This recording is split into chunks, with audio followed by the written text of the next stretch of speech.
What is going on, guys? It is Bucky and welcome to your 28th JavaScript tutorial.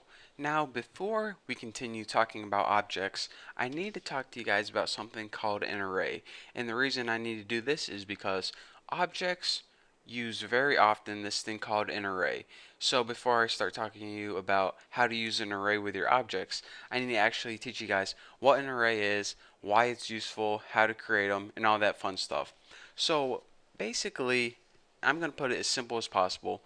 An array is basically a way to store multiple values in a single variable, or in other words, a single object. So before we had one variable and one value. Well, now we can have more than one value in the same variable. So we're saying, all right, Bucky, that just seems confusing, complex. Why on earth would you want to do that? Well, believe it or not, whenever you're working with long lists of like people's names or ages or maybe a long list of social security numbers, it's a lot easier and faster to create an array, and it's a lot more easier to manage whenever you're working with a long list. There you go.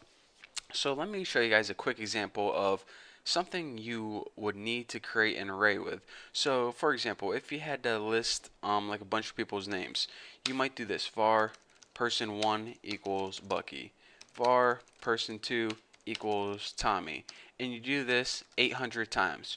Well, that's going to take 800 lines of code, and then if you had to print them all out, it would take another 800 lines of code, and it just gets all jumbled. So an easier way we can do this is to create something called an array. And then whenever you had to list them all and print them out, it might only take 10 lines of code. So now you can begin seeing the advantages. So let's go ahead and learn how to first create an array. Creating an array is similar to creating a new object. And by that I mean you go ahead and type a variable and then you type the name of your array. So let's go ahead and make an array with a bunch of people's names. So I'm going to name my array people. Makes sense? So now what you have to do, just like when you're creating a new instance, new, but instead of your object name, you go ahead and write the name array. And this is built in. This is always going to be named array. And this tells JavaScript we're about to create a new array. Plain and simple. Now, as your parameters, you go ahead and type all of the values you want to store in that people array. So the first value I want to store is Bucky. The second one is Tommy. The third one is Sarah. The fourth one is Hannah with one end. Who cares? And the fifth one is Mikey. Mikey T. Who the heck cares? So now you can see, instead of creating 5 different lines with 5 different variables and 5 different values, we made this all on one line. How easy and compact is that? So now you're saying, alright, that kind of makes sense. So you have 5 different values in one variable, it looks like. So whenever I'm trying to use this later on, like document, if I spell it right, document.write. Okay, Bucky, how am I supposed to print out like the name Bucky or something? Well, if I go ahead and type people, I know that's the name of the array, but how's it know what one I'm supposed to be talking about right here? Well, we have an array created right here, and whenever we want to access one of the values of it, we have to add something called an array index. Now, an array index is basically this. Each of these values in here is numbered. And remember, whenever you teach a kid to count, you probably tell them to start at 1. 1, 2, 3, 4, 5. But with computers, computers talk in all zeros and ones. And just remember, anytime you're working with computers, computers learn to start counting at 0. People learn to start counting at 1.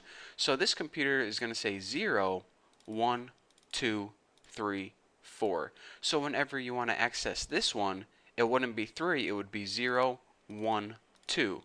Alright, so now we know that each of these values is labeled with a number called an index. 0, 1, 2, 3, 4. So how do we access that? Well, you go ahead and you write the name of your array, and then in between square brackets, you write the number of that index. So Bucky would be 0. So now if we go ahead and save this and print it out, check it out, Bucky right there. So now let's go ahead and access like something like Hannah. 0, 1, 2, 3. So people 3 should be Hannah. Save that and print it out. Hannah. Simple enough. So the only thing that you have to remember is this.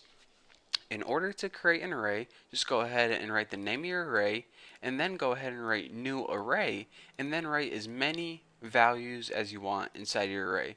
And anytime you want to access it, you just write the name of your array, and in between square brackets, go ahead and write that index. And remember, unlike whenever people count, computers don't start with 1, they start with 0. So 0, 1, 2, 3, 4. So you can access any of these elements by using the index 0 through 4. And look what happens whenever you try to access something outside like 5. It's going to give you something called undefined because your computer is not going to know what you're talking about. So go ahead and save this and refresh, and it says undefined. This is pretty much JavaScript's way of saying you got an error, you did something wrong, go fix it. So basically that is how you create an array, and in the future tutorials I'm going to be showing you why these are useful and why it's a lot easier than creating just multiple variables. But for now, that's all I got for you guys. So thank you guys for watching. Don't forget to subscribe, don't forget to check out my website, and I'll